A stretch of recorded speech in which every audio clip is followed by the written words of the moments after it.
પ્રભુ ઈસુ ખ્રિસ્તના નામમાં આપ સર્વને પ્રેમી સલામ. શું તમે ક્યારેય એવી સ્થિતિમાં આવ્યા છો જ્યારે તમને એવું લાગે કે સગડું ખતમ થઈ ગયું છે, આશા તૂટી ગઈ છે? તો આવો આજે યોહાન 20:11-13 મગદલ્લાની મરિયમ વિશે જોઈએ. એક એવી સ્ત્રી જે રડી રહી હતી, પણ થોડા જ સમયમાં તેનું જીવન બદલાઈ ગયું. જ્યાં રુદન હતું ત્યાં આનંદ છવાઈ ગયો. મગદલ્લાની મરિયમ જે પ્રભુ ઈસુને ખૂબ પ્રેમ કરતી હતી, પ્રભુ ઈસુને વધસ્તંભે ચડાવ્યા પછી જાણે તેનું સગડું ખતમ થઈ ગયું છે. પ્રભુ ઈસુની કબર પાસે આવી ત્યારે તે હૃદય ભગ્ન હતી. તેના આંખમાં આંસુ હતા. કબર ખાલી હતી. મરિયમ માટે આ સારા સમાચાર ન હતા, કેમ કે તેને એવું લાગે છે કે પ્રભુ ઈસુનું શબ કોઈ ચોરી ગયું છે. યોહાન 20:13 તે કહે છે, તેઓ મારા પ્રભુને લઈ ગયા છે. પણ તેની આગળ સૌથી મોટું રહસ્ય ખુલે છે. પ્રભુ ઈસુ તેની પાછળ ઊભા હતા, પણ મરિયમે તેમને ઓળખ્યા નહીં. 15મી કલમમાં લખ્યા પ્રમાણે તે તેમને માળી સમજે છે, પણ તે તો પ્રભુ ઈસુ ખ્રિસ્ત હતા. મરિયમે ભલે તેમને અજાણતાથી માળી સમજ્યા, પણ પ્રભુ ઈસુ આપણા માટે એક માળી પણ છે. કેમ કે આદમે જે એદનવાળી ગુમાવી હતી તે તેમણે આપણને પાછી અપાવી. એક માળીની જેમ તેમણે આપણ સર્વનું જતન કર્યું છે, આપણી સંભાળ લીધી છે.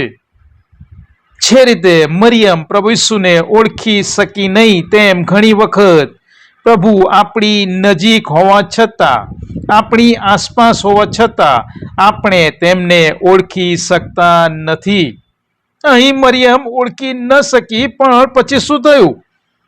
પ્રભુ ઈસુના એક અવાજે સગડું બદલી નાખ્યું. 16મી કલમમાં પ્રભુ ઈસુ તેને મરિયમ કહી બોલાવે છે. મરિયમ વળતો જવાબ આપે છે, રાબ્બોની, મતલબ ગુરુજી. આ એક અંગત સંબંધ છે, અંગત બોલાહટ છે. મરિયમની જેમ પ્રભુ ઈસુ આપણી સાથે અંગત સંબંધ રાખવા માંગે છે. આપણને તે અંગત રીતે ઓળખે છે અને આપણને પણ મરિયમની જેમ નામ લઈને બોલાવે છે. પણ શું આપણે મરિયમની જેમ પ્રત્યુત્તર આપીએ છીએ? પ્રભુનો અવાજ મરિયમને આનંદથી ભરી દે છે. જે મરિયમ રડી રહી હતી તે હવે આનંદથી ઉભરાય છે. કેમ કે જે ઈસુને તે પ્રેમ કરતી હતી તે ઈસુ તેને મળ્યા. એટલું જ નહીં, તેમણે તેને નામ લઈને બોલાવી. જો તમે આજે દુઃખી છો, તમારો અંતરાત્મા આજે રડી રહ્યો છે, તો પ્રભુ તમને આનંદથી ભરી દેશે. તેમની બોલાહટ સામે ફક્ત મરિયમની જેમ પ્રત્યુત્તર આપવાની જરૂર છે. જેને પ્રભુ ઈસુ ખ્રિસ્ત મળે છે તેનું દુઃખ કે શોક આનંદમાં બદલાઈ જાય છે, નિરાશા આશામાં બદલાઈ જાય છે. આગળ 17મી કલમમાં પ્રભુ ઈસુ મરિયમને કહે છે, મારા ભાઈઓને આ વાત કહે. પુનરુત્થાન પામેલા પ્રભુ ઈસુને પ્રથમ મરિયમ એક સ્ત્રીએ જોયા. પ્રથમ સાક્ષી આપનાર એક સ્ત્રી બની. પ્રથમ સુસમાચાર આપનાર એક સ્ત્રી બની. શા માટે? કેમ કોઈ પુરુષને પસંદ કરવામાં ન આવ્યો? તેનું કારણ જાણીએ. રોમન અને યહૂદી કાયદાઓ પ્રમાણે કોર્ટમાં સ્ત્રીને સાક્ષી તરીકે માન્ય ગણવામાં આવતી ન હતી. અહીં મરિયમ એક સ્ત્રી તરીકે, તેનો સાક્ષી તરીકે ઉપયોગ કરવામાં આવ્યો. કેમ કે જો કોઈ પુરુષને સાક્ષી બનાવવામાં આવ્યો હોત તો કદાચ લોકો એવી શંકા કરત કે એ તો જુઠ્ઠો સાક્ષી ઊભો કરવામાં આવ્યો છે.